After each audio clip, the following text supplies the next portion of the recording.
without doubts, I think it's by far the best league in England. How dare you score like that in the Premier League? Mission accomplished in the Premier League. The American. Hello, everyone, and welcome to another edition of the ASTV EPL show. This is match week 15. We will look at all the matches from the weekend, talk about some of the big stories around the English football world, and of course, preview a little bit of where the table is and where we'll be going from there. As you can see, we have Bickler on remote, Bickler on demand. Mr. Paul Bickler, how are you doing, my friend? Terrible lighting, horrible, even worse angle. I'm here, but I'm hanging on. Where are you coming live to us from today on the Dusty Trail again? I am from the sunny shores of Carlsbad, California, just north of San Diego. I'm convinced that God gave the United States the I-5 just to make things fair because the weather is perfect, the food is spectacular, and everybody looks good. So I was going to say, I think as people, anyone that watches or listens to our Monday night podcast knows that the three of us have no problem complaining about what the weather is like wherever we are. We are definitely putting a kibosh on you complaining about the weather if you are on remote in San Diego, because clearly San Diego has the weather, maybe the best weather in the entire United States by far. I mean, I don't even know that there's even like a close second to it. So let's get right at it. There was a lot to talk about from this weekend. You know, sometimes we like scatter around and pick and choose a game or two. There's almost a storyline from almost every single matchup from the weekend. So instead of focusing on anyone, let's start with the lunchtime kickoff. We won't spend a ton of time on this because God knows we'll be getting deep into it on our Monday night podcast as we do each and every week. Liverpool, Crystal Palace. Obviously, it was a rough watch for any neutral, that's for sure. Liverpool was not a great side for a good 75 minutes. I know Klopp likes to say, well, we were poor for 76 minutes and found a way to win. I'd argue we were poor for 90 minutes and just figured out that playing against 10 men, we might score a couple times. But it did get better as the match went on. Let's just stay on the two big talking points, starting with the red card. Did you have a problem with the second yellow being considered a red? Did it seem soft to you? Yes, it did seem soft to me. I mean, am I going to complain about it? No. Have we had plenty of those go the opposite way? I think we played more minutes with 10 men than any team in the league, and it's not even close. So I'm definitely not going to complain about it. Did I think it was soft? Yes, I did.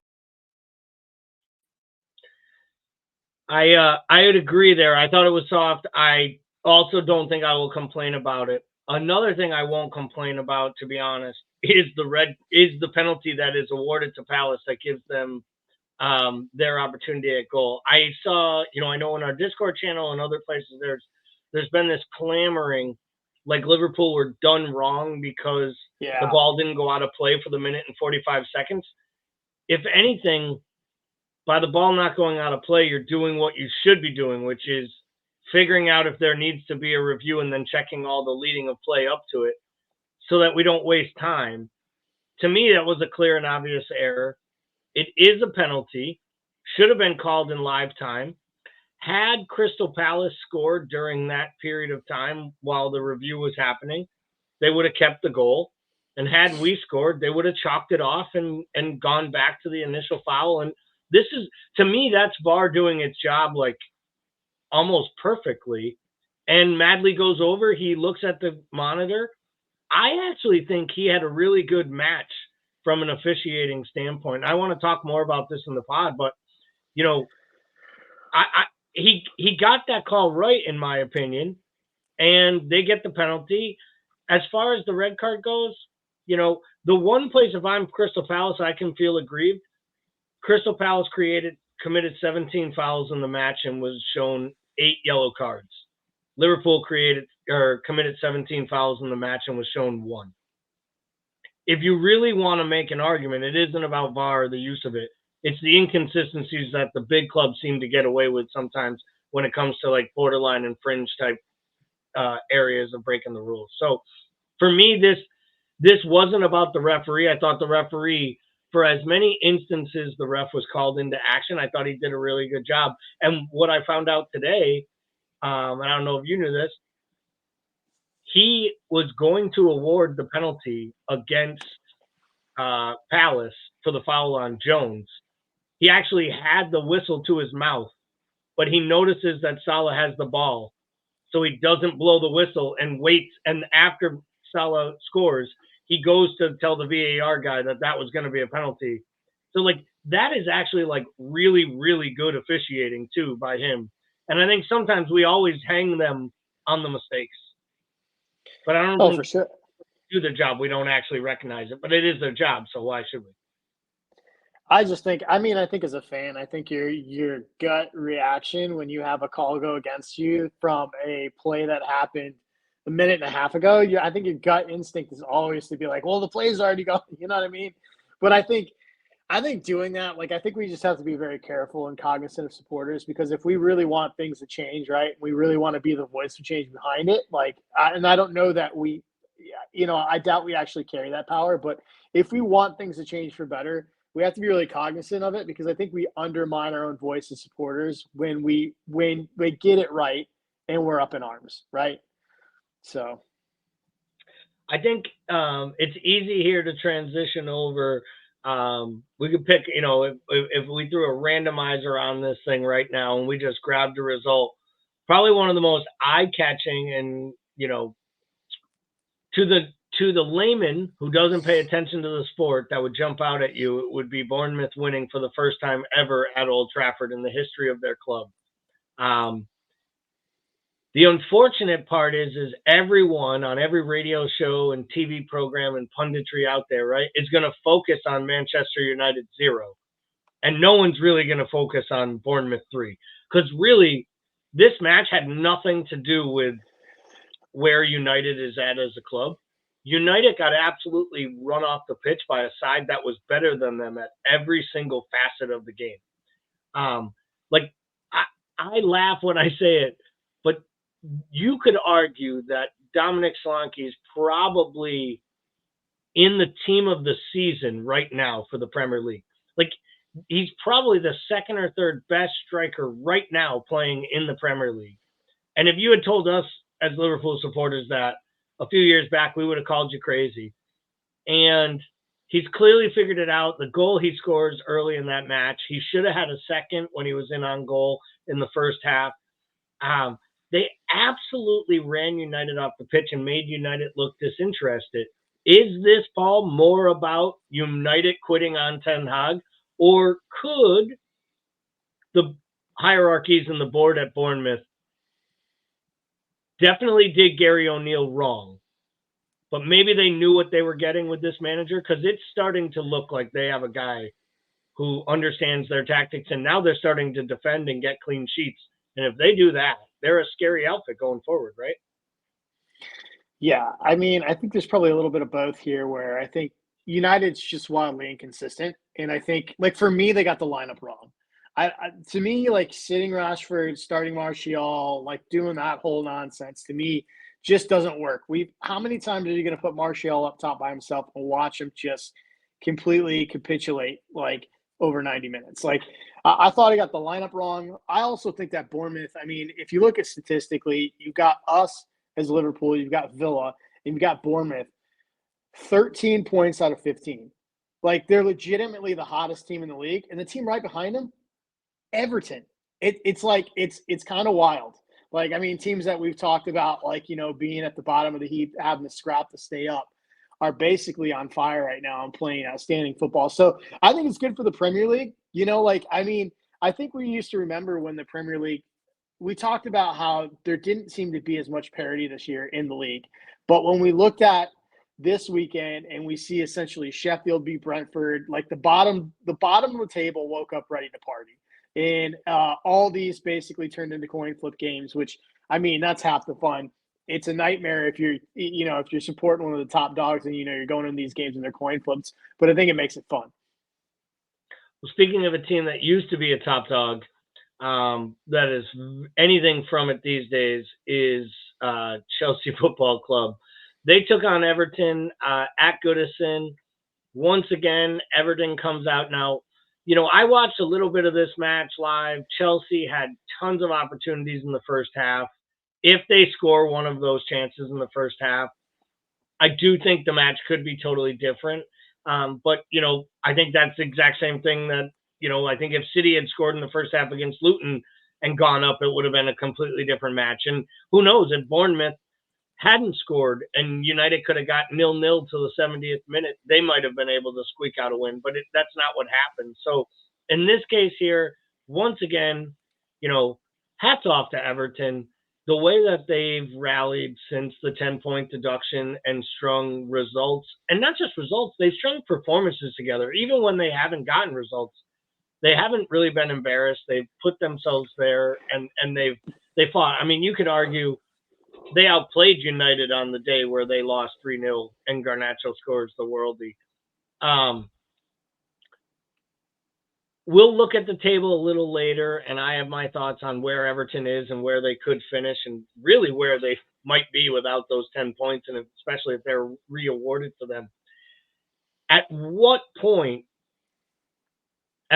does Chelsea really have to think to themselves, like, what did we do and where do we go from here? Because now they're talking about spending more money, and I just don't see how spending any more money in any way helps Pochettino unless you're literally letting him sell players off at 20 cents on the dollar.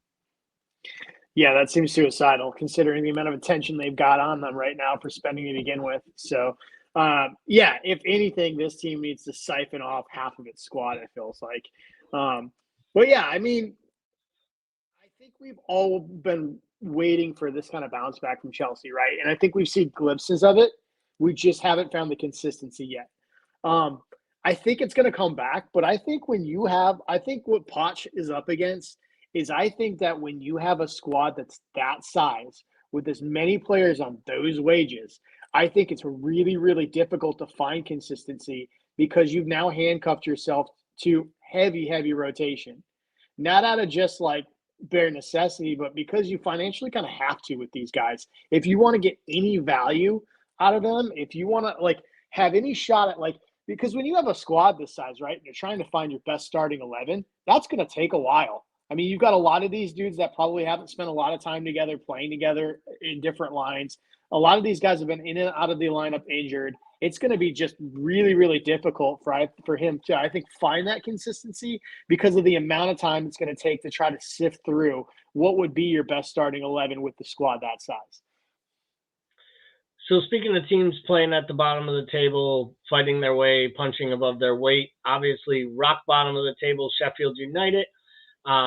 They made the move. They fired the manager. They went back to the future. They brought back Chris Wilder. Obviously didn't work midweek against Liverpool. Not that they were embarrassed by any means. They go and they play a home match against Sheffield or against Brentford, a very hapless Brentford team that looks, like they're going to really struggle until Brian Mbeumo comes back. Sheffield here, is this just punching above your weight? Is this an exciting, fun afternoon? Is there anything Chris Wilder can build on here other than the fact that he's going to groom yet another player to go back to a big club and probably be a world beater? Because that McAtee kid looks something else.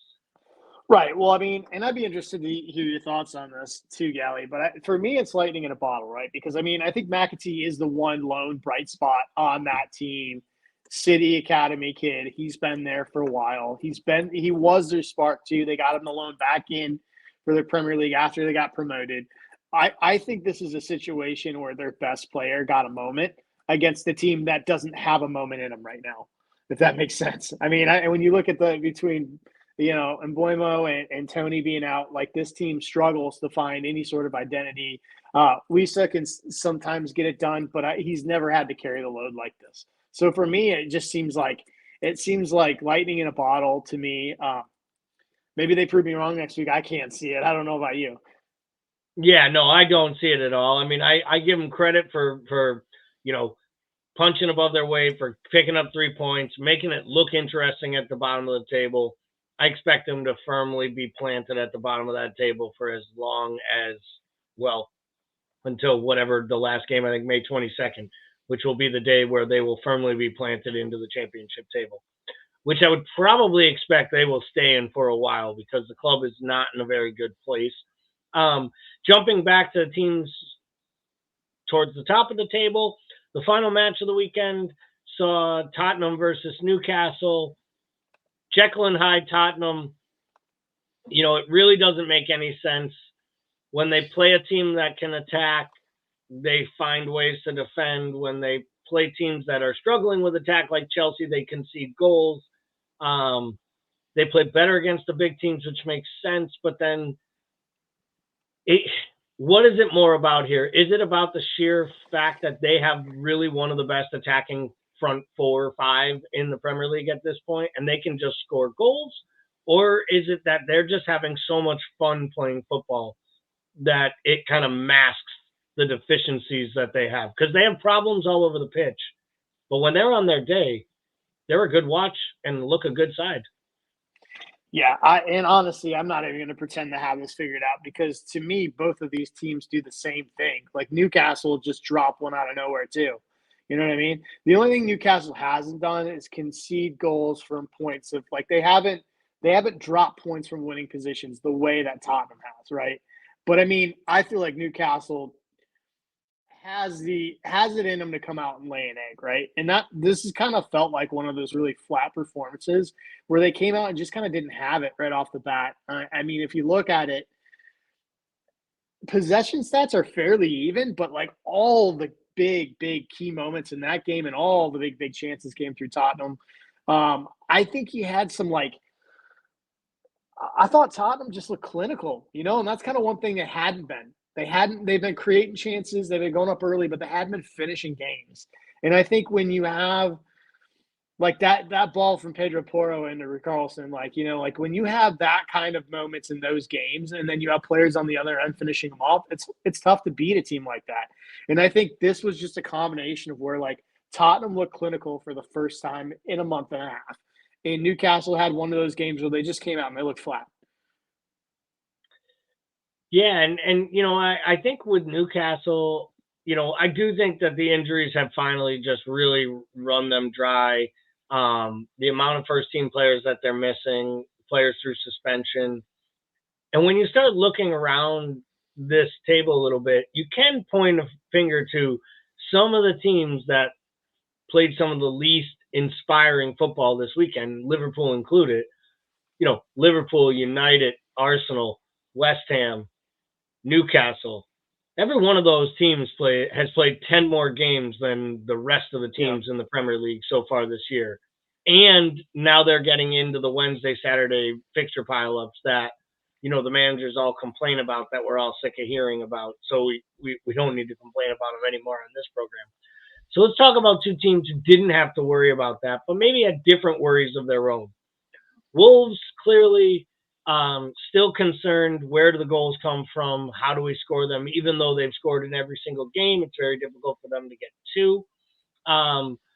Forest, really getting to that time where, it looked like Scott Cooper was on really, really shaky ground. There were some reports that if they lost, he was out. Steve Cooper, sorry, not Scott Cooper. Scott Cooper was a worthless third baseman for the Red Sox in my childhood.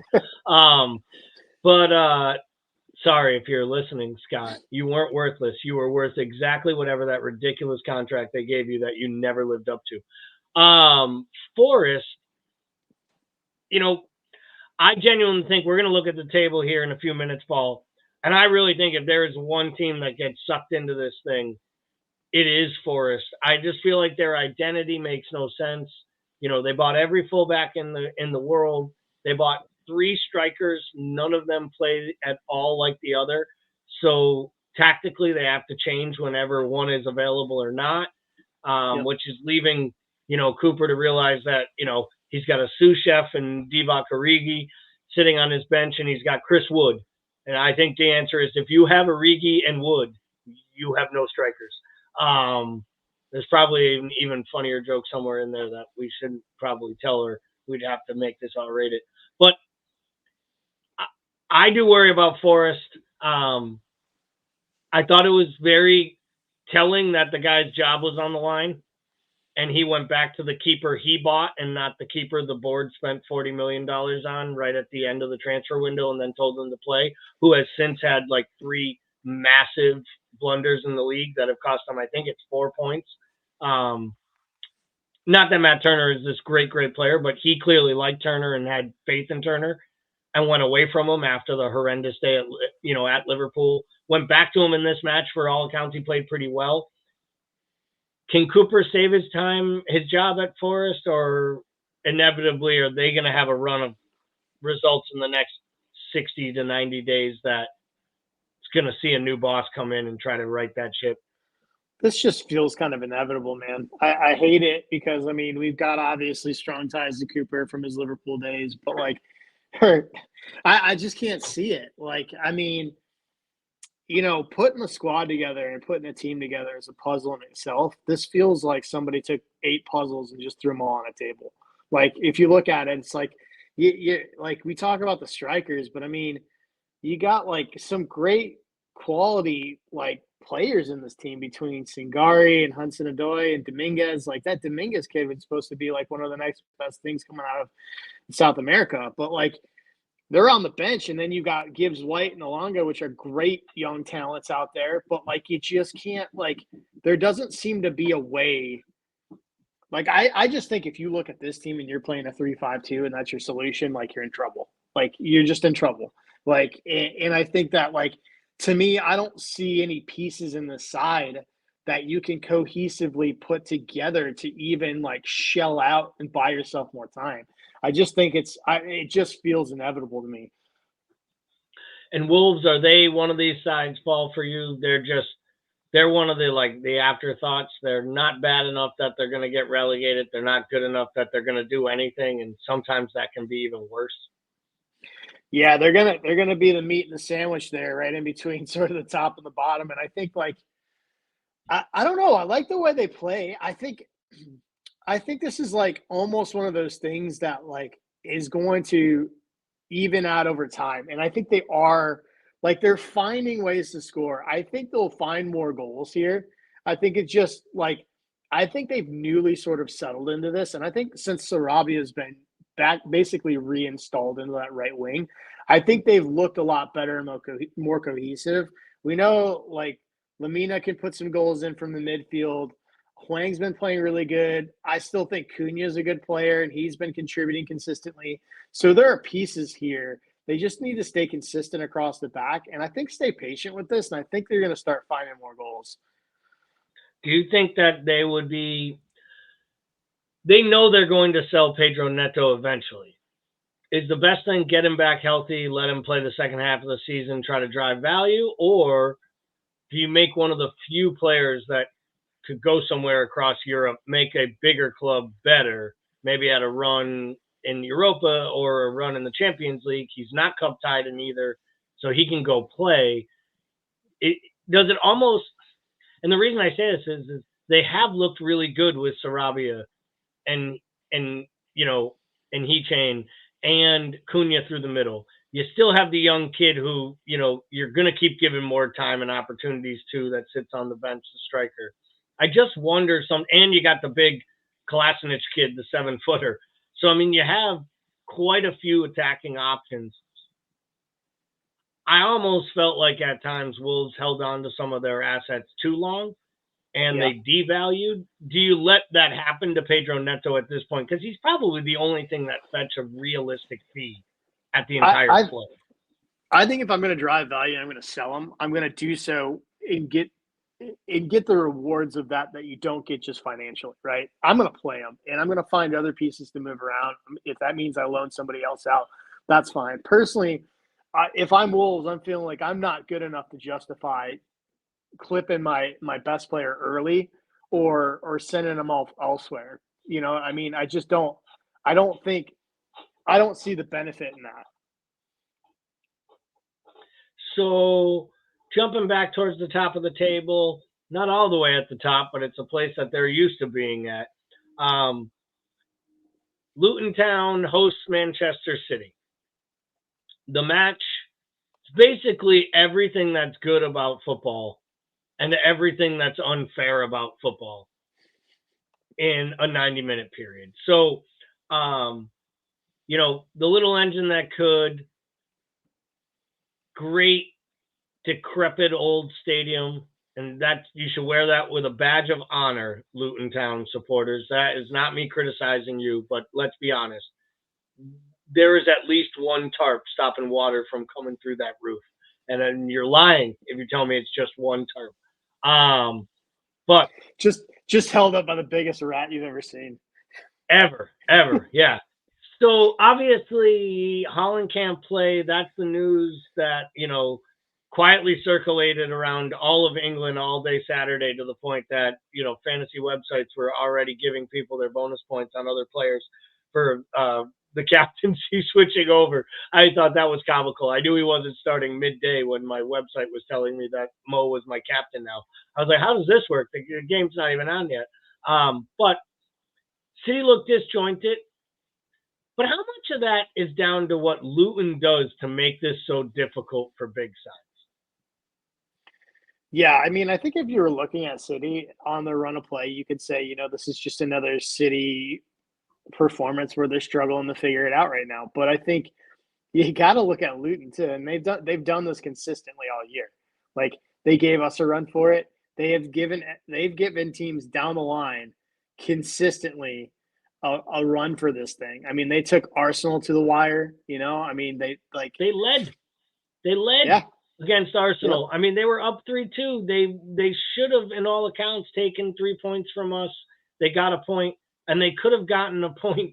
Like, is this something, Paul, where Luton has to figure out what it is about the way they're able to set up and play and create and cause havoc and fits for the big clubs? Like, don't they have to figure out how to make sure they get these performances against Burnley and Wolves and make sure that they don't lose 3-0 to Fulham ever again? Because, to me, that team on Saturday and the team that played us, that looks like a team that has every bit of a right to say that they have a belief that they can stay up. Yeah, absolutely. I mean, and they've done, they beat Everton, they beat Palace. They've got some nice wins here, but yeah, you're right. Like, you can't take us down, draw us, take United down to the wire, take Arsenal down to the wire, take all these big teams, and then lose 3-1 to Brentford, or lose 3-0 to Fulham. That's the stuff they've got to figure out. And I think I don't know where the disconnect is, and if there is a stark contrast in how they prepare. Between these types of matches where they know they're going to bunker in and basically become a bomb shelter for 90 minutes. Like, I don't know if there's a difference between that and trying to open up against Brentford. But, I mean, we've seen them come in and beat bad teams. They just now need to find a way to consistently do it. But, yeah, I don't have the answer for you because I don't know why, I don't know why they can hang this stuff on us, Arsenal, City, and then turn around and lose the way they do to Fulham, Brighton, all that stuff. Brentford, it doesn't make a whole lot of sense. But I'm there with you. I think that the consistency is the big thing because, I mean, they've proven that they can sit down there and basically drag this thing to the gutter and make it an ugly game and then take chances. When they get them, they've got a couple of nice young players. They've got an experienced striker in Morris when he's healthy, can bang him in, and they've got some nice pieces on that side for sure. So, I mean, all things aside from that, I don't want to offend their fan base, but obviously there's some issues there. I love the story of these small clubs with these stadiums that basically have to get funded when they make the Premier League to meet code, right? To meet safety code. Like, I love those kinds of stories about these clubs hanging around because I think it's good for the league and it's good for football. Oh, absolutely. I mean, the idea that they used to sell the seats from the stadium to the to the Open Championship every season at the end of the season, they would take all of the seats and unscrew them and then so they could get like a renter's fee to build stands, and then they'd bring them back, and they would allow season ticket holders to actually help reinstall for a discount on your tickets.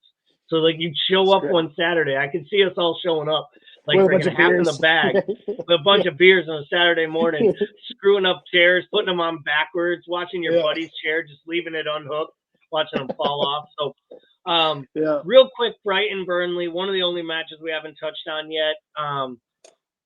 Once again, just not really anything to write home about. Burnley went out, tried to take the lead early. Brighton pegged them back with the second half, with an equalizer.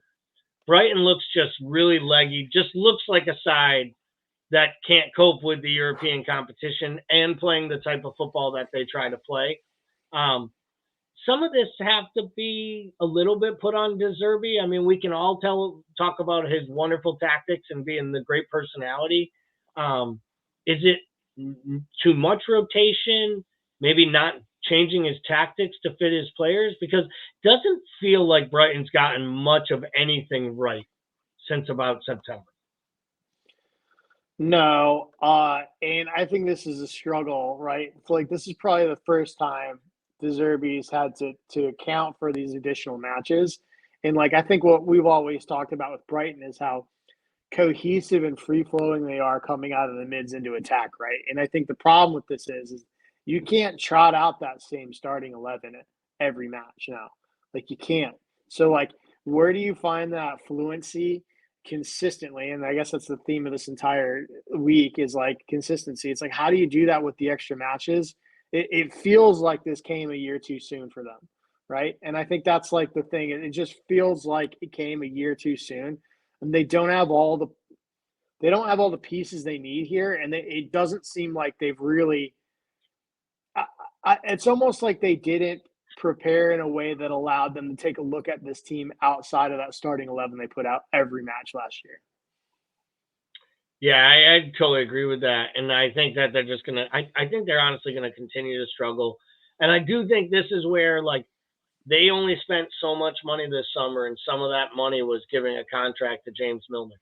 And I understand, you want that leadership, but they also gave a contract to Adam Lallana. And they have, older players in their side, and they have Danny Welbeck on their books. They have older players who have consistently had injury problems.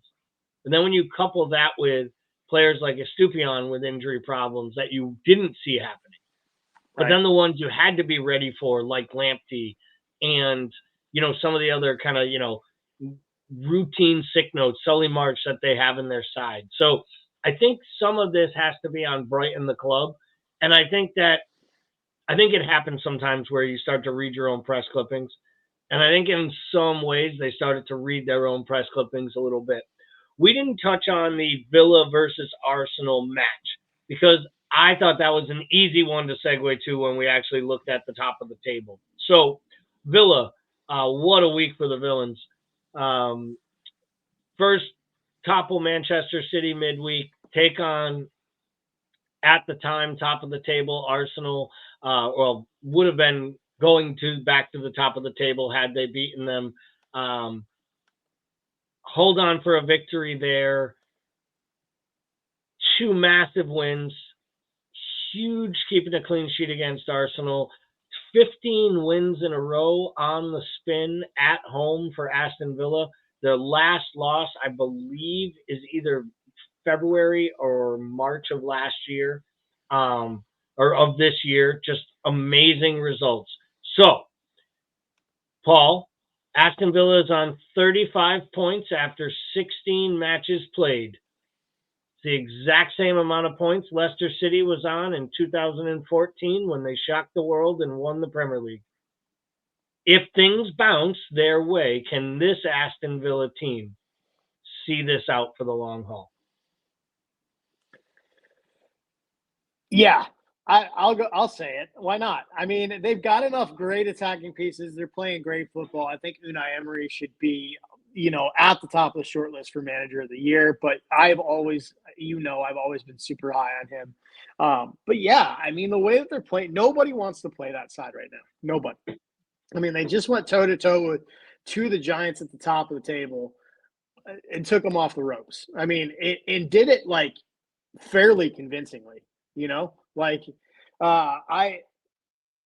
It's a good side. It's got a lot of good pieces. And the crazy thing about that side is they're still their core nucleus is both experienced and young, and they've got more youth behind it. And I just think they're built not only for now, they're built for the long haul. If they can keep this thing together, if Emery can stay there and consistently build, that is a bright future there. And it is a long, long way from when Steven Gerrard was there. Yeah. Yes. I mean, to think that this club got relegated and toiled in the second division for multiple years in a row is crazy based on the size of that club and the history of that club.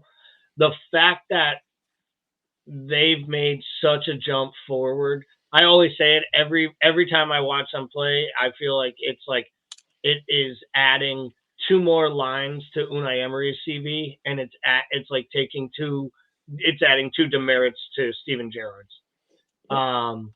And the only person probably rooting for Unai Emery to leave Villa and go somewhere else and take some big ass job is Steven Gerrard, so that they will stop progressing with his players and his basically his entire ethos. I will say, I know after the match, and love him or hate him, Emi Martinez is a crazy SOB. We've talked about him 100 times, right?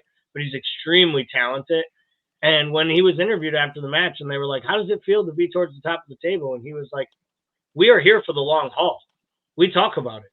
We are trying to win this. You may not believe us. We believe we can do this.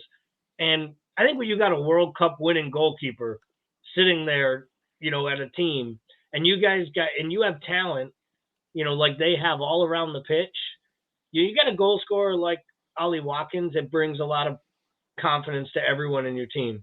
And I think when you got a destroyer like Douglas Luiz, I think they have all the earmarks of like something special coming together. I'm not saying they're going to win this league. I'm not saying that they're going to finish top 4, but there's no way in my mind, unless massive changes happen, that Tottenham, United, or Newcastle finish ahead of Villa. I really don't believe that. So for me, I feel like they have a great chance of finishing in the top 5, which should get them in the Champions League. The Champions League spot should get them the type of money they need and backing from ownership that they shouldn't have to sell players, that they shouldn't have to sell Jacob Ramsey or sell the Kamara kid and sell Jared Duran or any of these young players. And now you have Diaby and you have Bailey coming on. I know Kazi loves him. I think he's right. There may not be a more underrated player in the whole Premier League than John McGinn. All the dude does is like pop up in big spots, do the job, lead the team. And because he's kind of looks like your slow white Welsh uncle, like you'd say to your Scottish uncle, you'd be like, yeah, he's not that special. He's just a footballer. He's a damn good footballer. And that's the thing. They're just full of damn good footballers. And I think they're just going to get better.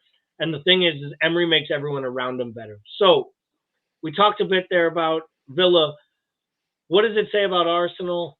They had won 4 of their 4 in a row. So it's not like, I want to crush Arsenal by any means. But the side does have some deficiencies. They do have some kinks in the armor. At times, they look like they struggle to create when teams are really defensively stout against them. Is this just too much pressure on Odegaard, Saka, Martinelli? Or is this just bad day at the office against a really, really good side? I think it's a bad day at the office against a really, really good side. I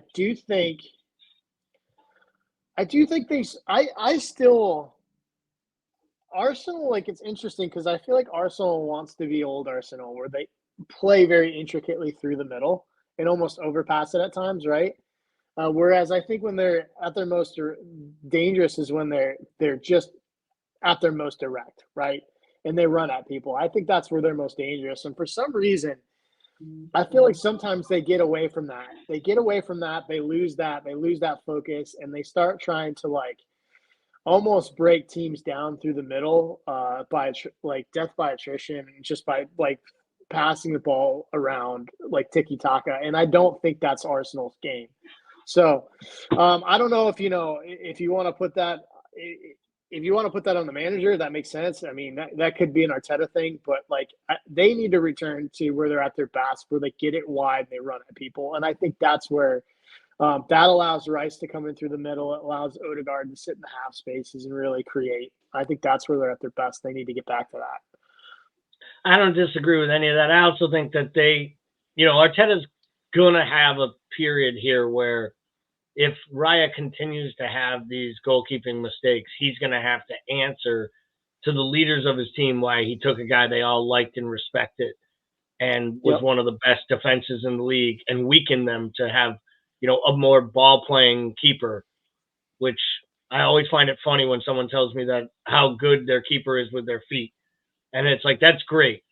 But, like, can you tell me how he is on the first thing that he's supposed to do, which is stop balls from going into the net? And it feels like that's something that these new tactics don't, put as much stock in. And we see it across all levels, right? Because we're seeing teams at the bottom of the table trying to play out from the back. Speaking of bottom of the table, taking Everton aside with their 10-point deduction, which I love to point out to people who love to bang on Everton, if it wasn't for that 10-point deduction, they wouldn't be on the screen right now and they'd be in the top half of the table. That probably shouldn't go unmentioned because I do still think they're getting some of these points back at some point, which is why I really feel like Forest might be the team that gets sucked in. And after watching Palace on the weekend, I wouldn't put it past them to get pulled back into it either if, say, Burnley and Luton could go on a little bit of a run. At what point will teams start to feel safe here, Paul? Is it – I know we used to say 40 points, but with these teams at the bottom, I don't see any way they get to 35, 36. Is it basically, are teams like basically earmarking 35, 38 points, 36 points at this point? Got to be somewhere. 30? Yeah, it's got to be somewhere in there. And I think, this has the possibility to be like a 7-team thing right down the last couple months. I really do. Like, I think that you could be looking at like 7 teams that are sort of roughly in this mix. It's tough though, because Sheffield's going to lock that down. They're going to hold the bottom down. That's got to be almost like an automatic. So you're really fighting for 2 spots, and it's really like, what can Burnley latch onto? What can they find, right? And I think if Burnley can find some sort of semblance of form, that's when it gets interesting. Otherwise, I think you're probably vying for that last spot. But I think it's going to get it. I think it's going to be there's going to be a stack down there towards the last month or two. It's such a great storyline to any Premier League season, the relegation battle, and it really is anticlimactic when it's not exciting down the stretch. I always think back to the year that City wins it with the Aguero moment.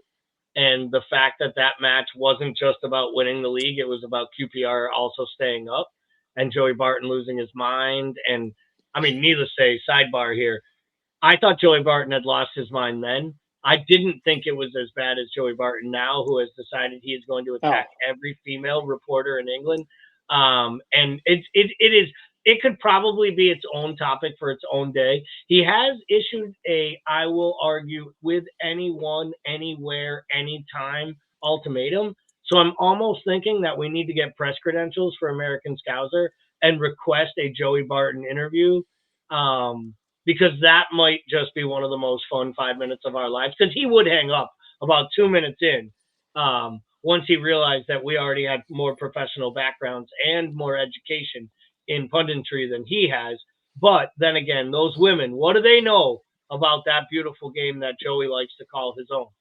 So let's get out of here on this. Next week's matches, we will spend a considerable amount of time on the Liverpool Man United review. That will be our match of the week. It'll be interesting to see I didn't want to get into the Willie stay or Willie go conversations because it's always more interesting to talk about that after the fact. I'll be interested to see if what version of Brighton shows up at Arsenal, other than the two big matches on Sunday. What else here jumping out at you, Paul? What are you going to keep one eye on next weekend with the big storylines coming that we can review next week on the Premier League show? I mean, I'm somewhat fascinated, and I never thought I'd ever say this in a million years. The Bournemouth-Luton Town game, I think it's going to be really interesting. Like that, I mean, from a casual observer standpoint, that probably sounds like trash, but I think you got two interesting sides. Luton can scrap. Bournemouth's one of the hottest teams in the league. I think that's going to be super interesting. There's a lot of storylines here, but to me, that's probably the one that I'm most interested outside of the big games. Yeah, that one's interesting to me. Another one I think that could, pose a good storyline here is Newcastle-Fulham. Clubs don't like each other. There's some deep-rooted history back in the day. I don't really understand it, but I was hearing about it on the football show, earlier today. Fulham coming off two impressive games where they're scoring goals and starting to kind of figure it out offensively. And, of course, what Newcastle do they get? And I think it has a lot to do with how things go tomorrow for Newcastle, right? They got to play this big emotional match against AC Milan at home. Like, if they find a way to win tomorrow and Dortmund gets a result and Newcastle advances in the Champions League, that is must-watch TV just to see how drunk and lathered up the Geordies are on Saturday, when they're out there with their bare chests and going crazy.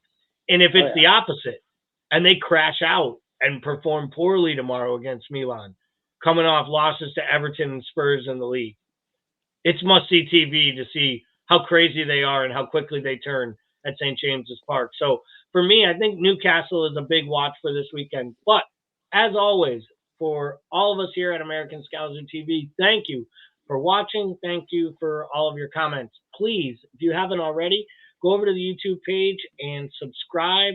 Go ahead and turn on the notifications so you can get all the great updates and content that we're doing from our Mondays and Thursday night podcast to our fantasy show, the Premier League show, the fantasy panel show. We have so much great content and so much more coming. So please give it a like and a subscribe, and we will see all of you next week. Thanks, everybody. Have a great week.